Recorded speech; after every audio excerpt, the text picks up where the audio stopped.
Hello दोस्तों, स्वागत है आप सभी का आपके अपने चैनल जेएमएस स्टडी एक्सप्रेस में। तो दोस्तों आज हम लोग पढ़ने वाले हैं क्लास 10th के मोस्ट इंपॉर्टेंट ऑब्जेक्टिव प्रश्नों के बारे में, जिसको हम लोगों ने 1 से लेकर 25 तक करके छोड़ रखा है। तो दोस्तों हम लोग पढ़ रहे थे कि विद्युत धारा के चुंबकीय प्रभाव से किस प्रकार का ऑब्जेक्टिव प्रश्न बनता है। तो आइए देखते हैं 26 नंबर प्रश्न से। तो 26 नंबर प्रश्न क्या कह रहा है मेरे भाई, चुंबकीय फ्लक्स का मात्रक है। चुंबकीय फ्लक्स का मात्रक क्या होता है? तो दोस्तों चुंबकीय फ्लक्स का मात्रक वेबर होता है। क्या होता है? वेबर होता है। तो ऑप्शन नंबर बी क्या हमारा हो जाएगा? राइट आंसर हो जाएगा, वेबर होता है। अब चलते हैं दोस्त नेक्स्ट प्रश्न। कौन सा चुंबकीय क्षेत्र का मात्रक नहीं है? कौन सा चुंबकीय क्षेत्र का मात्रक नहीं है? मात्रक नहीं होना चाहिए। जो मात्रक होगा इसका राइट आंसर नहीं हो पाएगा, मात्रक नहीं होना चाहिए। तो इसमें हम लोग देखेंगे दोस्त कि वेबर प्रति मीटर स्क्वायर तो चुंबकीय क्षेत्र का मात्रक होता है, तो ये हमारा आंसर नहीं होगा। टेस्ला को देखेंगे तो टेस्ला भी चुंबकीय क्षेत्र का मात्रक होता है, तो टेस्ला भी हमारा आंसर नहीं होगा। अब देखते हैं गॉस। गॉस भी चुंबकीय क्षेत्र का मात्रक होता है। गॉस भी चुंबकीय क्षेत्र का क्या होता है? मात्रक होता है। इसलिए मेरे दोस्त ऑप्शन नंबर डी यानी न्यूटन प्रति मीटर स्क्वायर चुंबकीय क्षेत्र का मात्रक नहीं होगा। न्यूटन प्रति मीटर स्क्वायर चुंबकीय क्षेत्र का मात्रक नहीं होगा। तो इस प्रकार से ऑप्शन नंबर डी हमारा राइट आंसर हो जाएगा। अब चलते हैं दोस्त नेक्स्ट प्रश्न। नेक्स्ट प्रश्न क्या है मेरे भाई?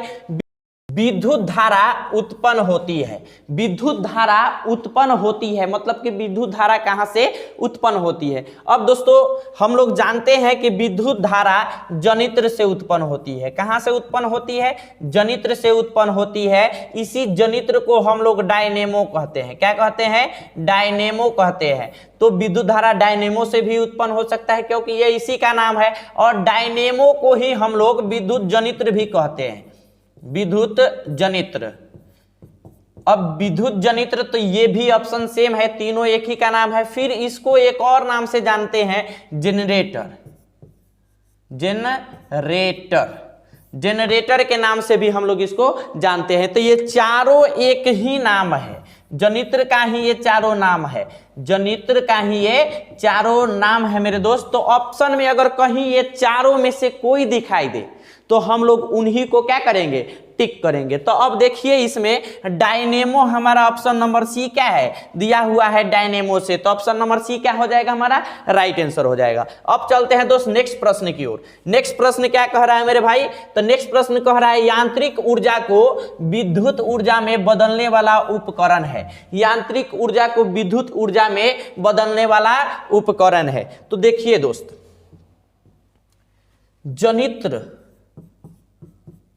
जनित्र को ही हम लोग डायनेमो कहते हैं। डायनेमो कहते हैं।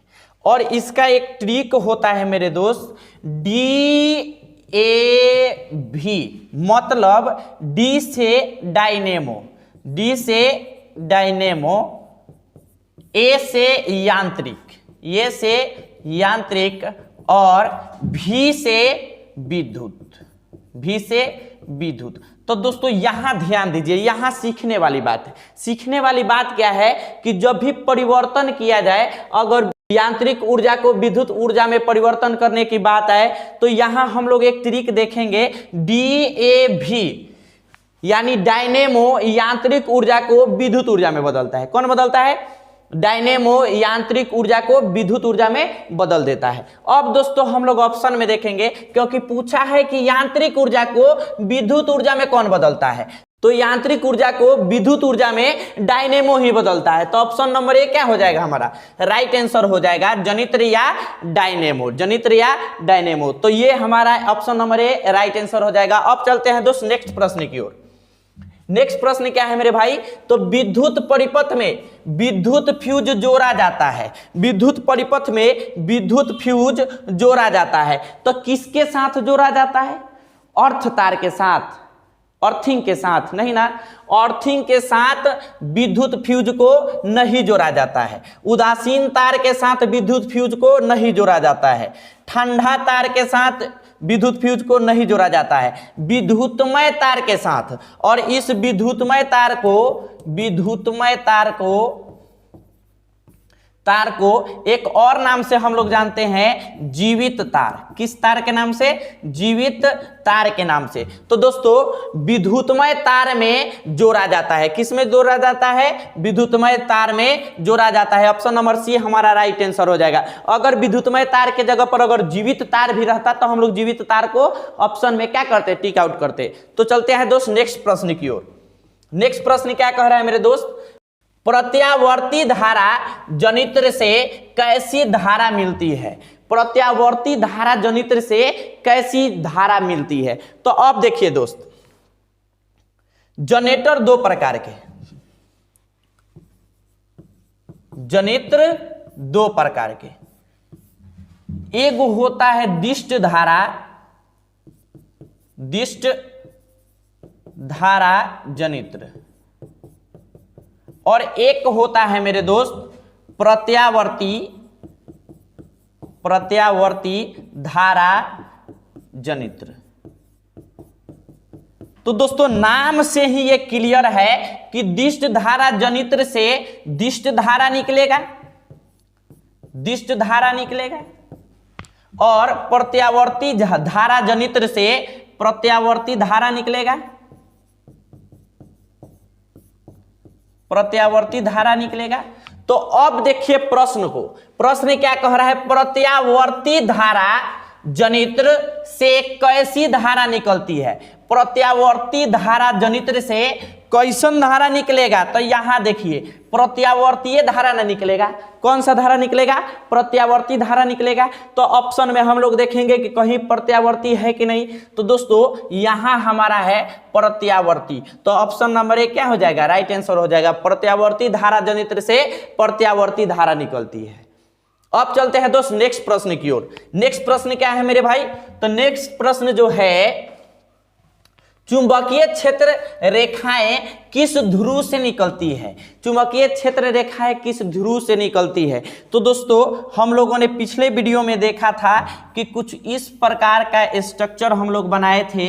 एक तरफ हमारा नॉर्थ होता है और एक तरफ हमारा क्या होता है? साउथ होता है। नॉर्थ का मतलब उत्तर, नॉर्थ का मतलब उत्तर, और साउथ का मतलब दक्षिण, साउथ का मतलब दक्षिण। अब दोस्तों हम लोग जो फिगर देखे थे उस फिगर में चुंबकीय बल रेखाएं इस ओर से निकलकर इस ओर जाती थी, इस ओर से निकलकर इस ओर से जाती थी, फिर पुनः इससे निकलकर इधर जाती थी, फिर इधर से इधर जाती थी। मतलब ये किधर से किधर जाती थी? तो ध्यान दीजिए दोस्त, उत्तर से निकलती थी और दक्षिण जाती थी। किधर निकलती थी? उत्तर से निकलती थी और दक्षिण की ओर जाती थी। किधर निकलती थी और किधर जाती थी? उत्तर की ओर निकलती थी और दक्षिण की ओर जाती थी। तो अब देखिए दोस्त, कह रहा है चुंबकीय क्षेत्र रेखाएं किस ध्रुव से निकलती है? चुंबकीय क्षेत्र रेखाएं किस ध्रुव से निकलती है? तो मेरे दोस्त उत्तर ध्रुव से। कौन ध्रुव से? उत्तर ध्रुव से। ऑप्शन नंबर 1 क्या हो जाएगा हमारा? राइट आंसर हो जाएगा उत्तर ध्रुव से। अब चलते हैं दोस्त नेक्स्ट प्रश्न की ओर। नेक्स्ट प्रश्न क्या है मेरे दोस्त? डायनेमो यांत्रिक ऊर्जा को किस ऊर्जा में परिणत कर देता है? मतलब दोस्त वही पुराना वाला ट्रिक, DAV। मतलब ये हुआ दोस्त कि डायनेमो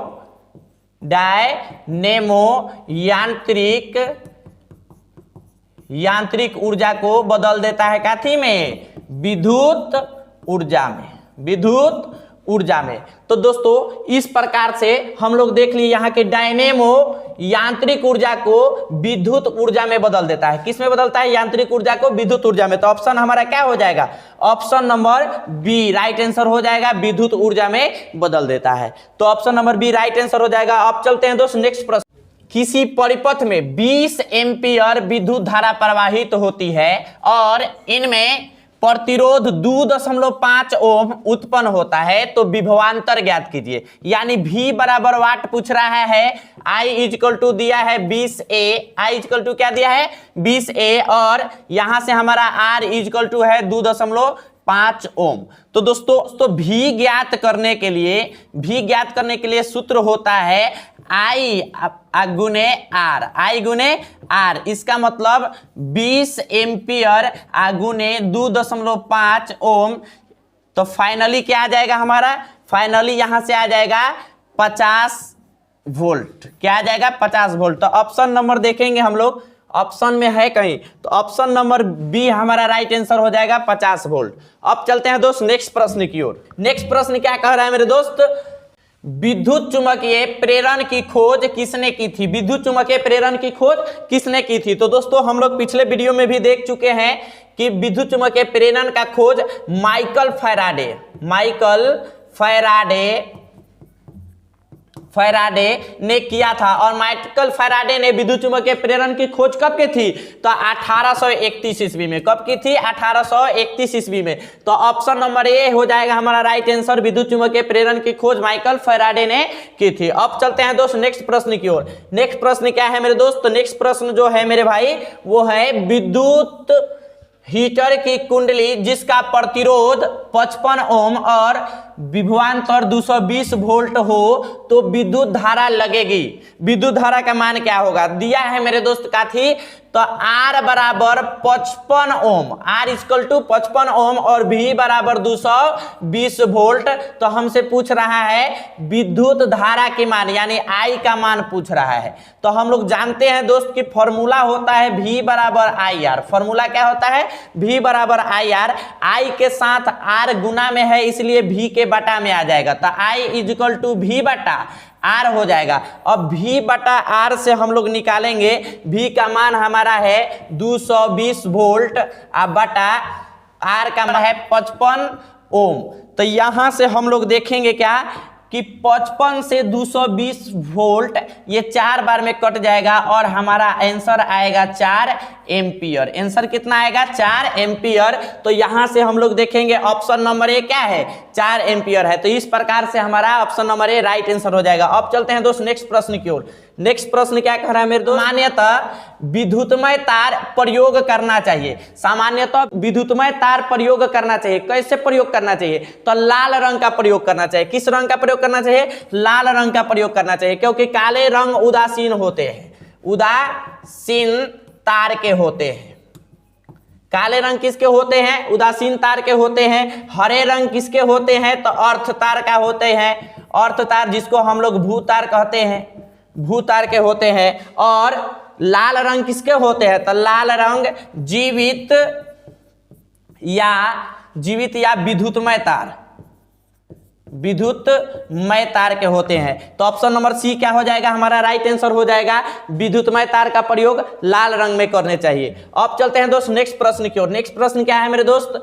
अस्थाई चुंबक बनाए जाते हैं। अस्थाई चुंबक बनाए जाते हैं। तो दोस्त अस्थाई चुंबक नरम लोहे के बनाए जाते हैं। किस लोहे के? नरम लोहे के बनाए जाते हैं। तो option number B right answer हो जाएगा। अब चलते हैं दोस्त नेक्स्ट प्रश्न की ओर।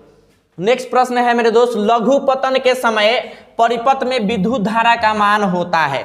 लघु पतन माने कि शॉर्ट सर्किट। लघु पतन का दूसरा नाम क्या है मेरे दोस्त? शॉर्ट सर्किट है। जब शॉर्ट सर्किट होता है ना दोस्त, तो शॉर्ट सर्किट के समय R यानी प्रतिरोध, R का मान क्या हो जाता है? 0 हो जाता है। और जब R का मान 0 हो जाता है तो I का मान यानी विद्युत धारा का मान क्या हो जाता है? बहुत अधिक हो जाता है। विद्युत धारा का मान क्या हो जाता है? बहुत अधिक हो जाता है। तो इस प्रकार से हमारा ऑप्शन नंबर सी हो जाएगा कि लघु पतन के समय परिपथ में विद्युत धारा का मान बहुत अधिक बढ़ जाते हैं। अब चलते हैं दोस्त नेक्स्ट प्रश्न की ओर। नेक्स्ट प्रश्न क्या है मेरे दोस्त? डायनेमो से कैसी धारा प्राप्त होती है? तो दोस्तों डायनेमो 2 प्रकार के होता है, हम लोग जानते हैं। डायनेमो जो होता है 2 तरह का धारा उत्पन्न करता है। एक करता है दिष्ट धारा और दूसरा प्रत्यावर्ती धारा। अब प्रश्न क्या पूछा है कि डायनेमो इसको हम लोग जनित्र भी कहते हैं। क्या कहते हैं? जनित्र। यानी जनित्र या डायनेमो कैसी धारा उत्पन्न करती है? तो जनित्र या डायनेमो दिष्ट धारा भी उत्पन्न करती है और प्रत्यावर्ती धारा भी उत्पन्न करती है। तो प्रत्यावर्ती धारा केवल उत्पन्न करती है? नहीं, प्रत्यावर्ती तो करती है, दिष्ट भी करती है। इसका मतलब ऑप्शन नंबर सी, प्रत्यावर्ती और दिष्ट दोनों धारा उत्पन्न करती है। तो इस प्रकार से ऑप्शन नंबर सी हो जाएगा। अब चलते हैं दोस्त नेक्स्ट प्रश्न की ओर। नेक्स्ट प्रश्न क्या है मेरे भाई? बिजली घंटी विद्युत धारा के किस प्रभाव पर कार्य करती है? विद्युत घंटी विद्युत धारा के किस प्रभाव पर कार्य करती है? बिजली घंटी विद्युत धारा के चुंबकीय प्रभाव पर कार्य करती है। ऑप्शन नंबर सी हो जाएगा राइट। बिजली घंटी विद्युत धारा के चुंबकीय प्रभाव पर कार्य करती है। अब चलते हैं दोस्त नेक्स्ट प्रश्न की ओर। नेक्स्ट प्रश्न क्या है मेरे दोस्त? 1 किलोवाट घंटा निम्नलिखित में से किसके बराबर होता है? अब जरा समझ जाइए। 1 केजी कोई भी वस्तु हो तो इसमें 1000 ग्राम होता है। उसी प्रकार 1 किलोवाट है तो 1 केजी वाट बराबर 1000 वाट हो जाएगा। अब कहना है 1 केजी वाट घंटा, 1 केजी वाट घंटा, इसका मतलब 1000 वाट गुने घंटा को अगर सेकेंड में चेंज किए तो 60 गुने 60 से क्या करना पड़ेगा? गुना करना पड़ेगा। यार दोस्तों 1000 वाट गुने 6 1 36 यानी 3600 हो जाएगा। अब दोस्तों यहां से देखते हैं हम कि 36 गुने 10 पर पावर 3 जीरो इधर और 2 जीरो इधर 5 हो जाएगा।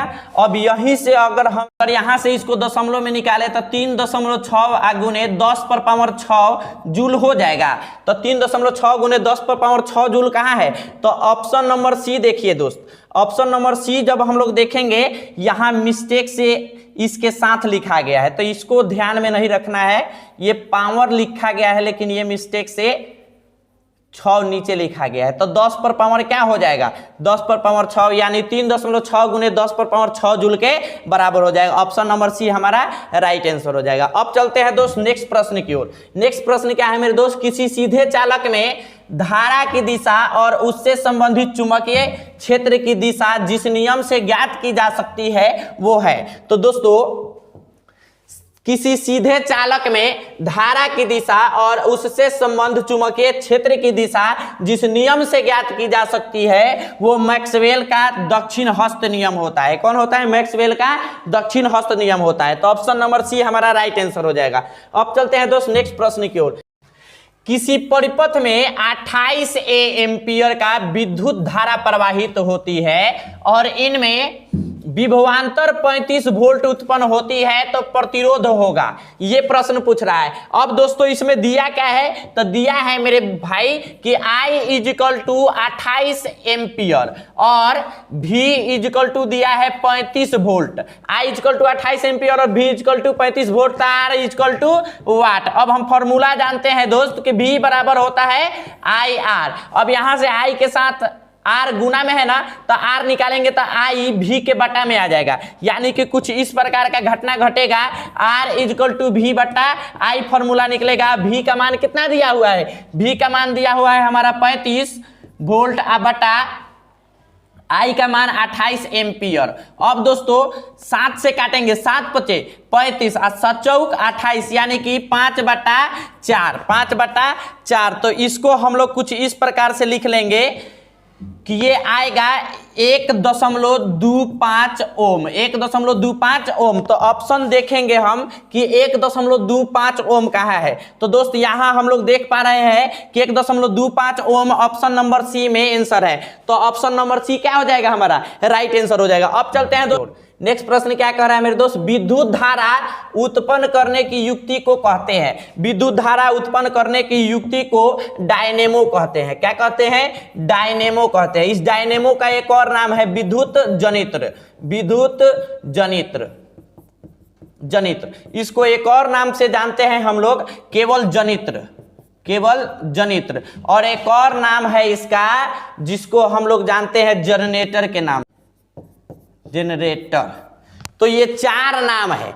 तो विद्युत धारा उत्पन्न करने की युक्ति को क्या कहते हैं? जनित्र कहते हैं। ऑप्शन नंबर ए हमारा राइट आंसर हो जाएगा। विद्युत जनित्र या डायनेमो या फिर जनरेटर कहते हैं। अब चलते हैं दोस्त नेक्स्ट प्रश्न की ओर। नेक्स्ट प्रश्न क्या है मेरे दोस्त? विद्युत धारा उत्पन्न करने के लिए उपयोग किए जाने वाली युक्ति। विद्युत धारा उत्पन्न करने के लिए उपयोग किए जाने वाली युक्ति तो हम लोग जानते हैं दोस्त, विद्युत धारा डायनेमो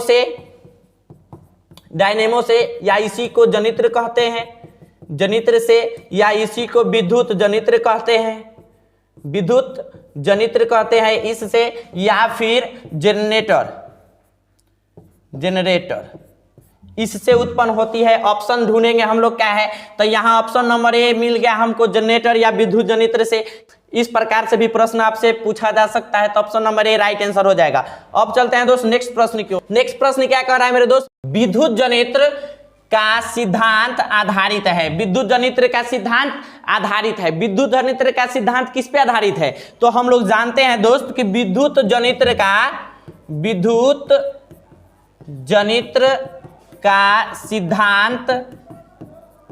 सिद्धांत आधारित होता है मेरे दोस्त विद्युत चुंबकीय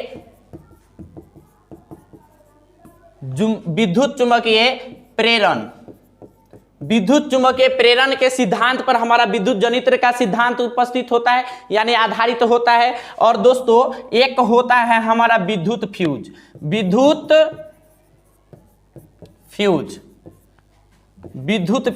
ये विद्युत फ्यूज किस पे आधारित होता है? तो विद्युत फ्यूज आधारित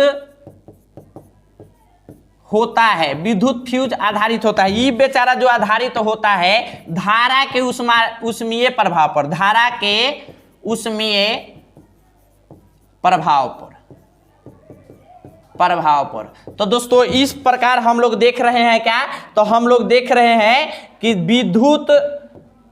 विद्युत जनित्र विद्युत चुंबकीय प्रेरण पर आधारित है। किस पर आधारित है? विद्युत चुंबकीय प्रेरण पर। तो इस प्रकार से हमारा ऑप्शन नंबर सी क्या हो जाएगा? राइट आंसर हो जाएगा, विद्युत चुंबकीय प्रेरण पर। अब चलते हैं दोस्त नेक्स्ट प्रश्न की ओर। नेक्स्ट प्रश्न क्या है मेरे भाई? तो विद्युत फ्यूज विद्युत धारा के किस सिद्धांत पर कार्य करता है? अभी देखे हैं पीछे में विद्युत फ्यूज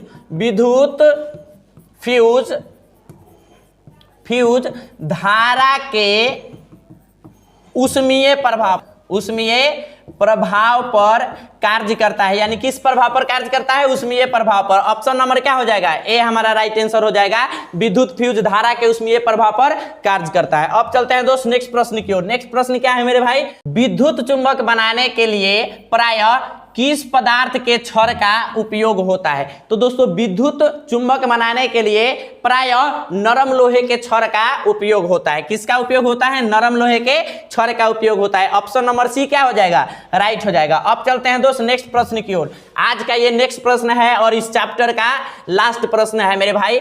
विद्युत जनित्र का सिद्धांत आधारित है। विद्युत जनित्र का सिद्धांत आधारित है। हम लोगों ने पिछला प्रश्न में देखा था कि विद्युत जनित्र का सिद्धांत विद्युत चुंबकीय प्रेरण पर आधारित है। ऑप्शन नंबर बी क्या हो जाएगा? राइट आंसर हो जाएगा। आज के लिए इतना ही दोस्तों, मिलते हैं अगले वीडियो में। अगर यह वीडियो आपको अच्छा लगा हो तो कृपया लाइक, कमेंट और सब्सक्राइब कीजिएगा और हो सके तो अपने दोस्तों के बीच शेयर कीजिएगा। तो चलते हैं दोस्तों, मिलते हैं अगले वीडियो में। तब तक के लिए जय हिंद।